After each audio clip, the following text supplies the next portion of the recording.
합정물 메디컬 센터의 원장 이수향입니다. 합수동물 메디컬 센터의 진료부장 손만석입니다. 지난 시간에는 이럴 때 병원 가야 하나요? 첫 번째 시간으로 아이들이 가장 흔히 보이는 증상 중에 하나인 구토와 다음으로 설사에 대해서 알아보았습니다. 오늘은 그 두 번째 시간, 기침에 대해서 한번 알아보도록 하겠습니다. 어떤 기침 증상을 보일 때는 집에서 잠시 지켜보셔도 괜찮을까요?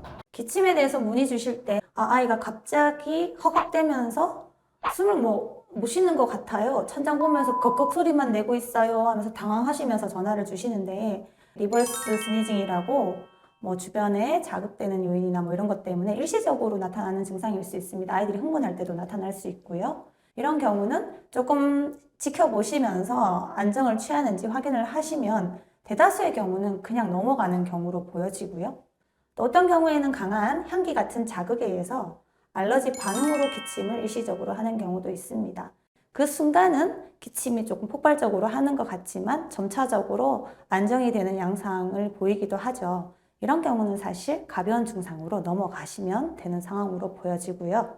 또 이런 경우 외에 초기 감기 증상을 보일 때 부장님은 늘 약으로 사시지만 감기 걸린다고 다 약국 가서 약 처방 받거나 병원을 가시진 않잖아요. 하루 이틀 정도는 잘 먹고 잘 쉬면서 일단 자기의 면역 체계로 이겨낼 수 있는 시간을 주시는 것도 방법이 되거든요. 그 지켜보는 그 증상이 어느 정도인지 잘 모르시는 경우가 있어요.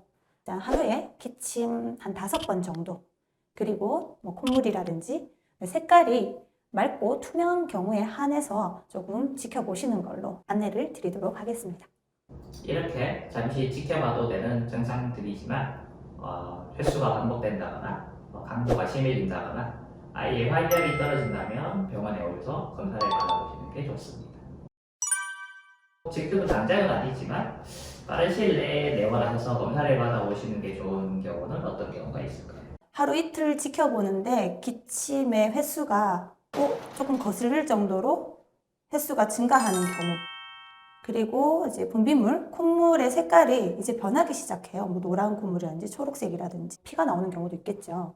이런 경우는 2차 감염이 의심이 되는 조금 더 심각한 상황으로 병원으로 일단 문의 주시면서 내원하시는 게 맞을 것 같아요.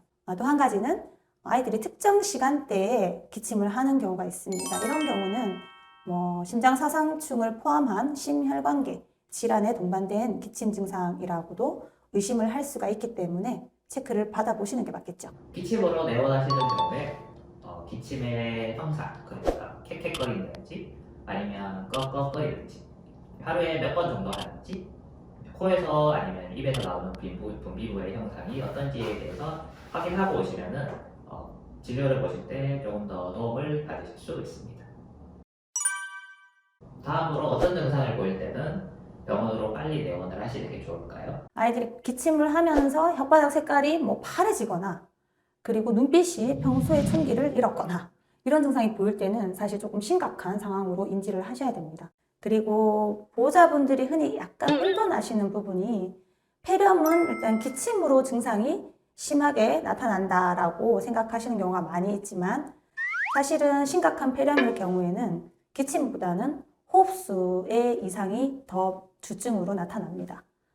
그러면 호흡수는 어떻게 확인하는 게 좋을까요? 일단 아이가 가장 편안하고 안정된 상태에서 수면 상태도 포함해서요. 그때 1분 타이머를 맞춰 놓으세요. 그래서 호흡수가 30회가 넘어가면 조금 아이한테 문제가 있을 수 있겠다라고 생각을 하셔야 됩니다. 호흡수가 많이 빨라지는 경우에는 빨라지는 횟수만큼 조금 더 위중한 상태라고 인지를 하셔야 될 것 같습니다. 그러면 1회 호흡수를 어떤 경우를 1회라고 하는지 알려드려야겠죠?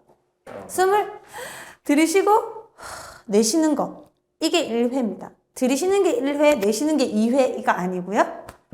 흉곽이나 배 쪽이 한번 쑥 올라왔다가 꺼지고 그거까지가 1회라고 생각하시면 됩니다. 너무 쉬운 거를 지금 심각하게 설명드리는 건가요? 가장 기본적인 게 가장 중요하죠. 기본적으로 기침의 횟수가 적다고 해도 아이가 식욕이 떨어지고 평소와 같은 움직임을 하지 않는다면은 기다리시다가 낭패를 보시는 상황이 될 수 있습니다. 그럴 때는 바로 데리고 오셔야겠죠. 그럼 다음 시간에도 보호자분들이 많이 궁금해하시는 주제를 가지고 다시 찾아뵙도록 하겠습니다. 다음 시간에 뵙겠습니다.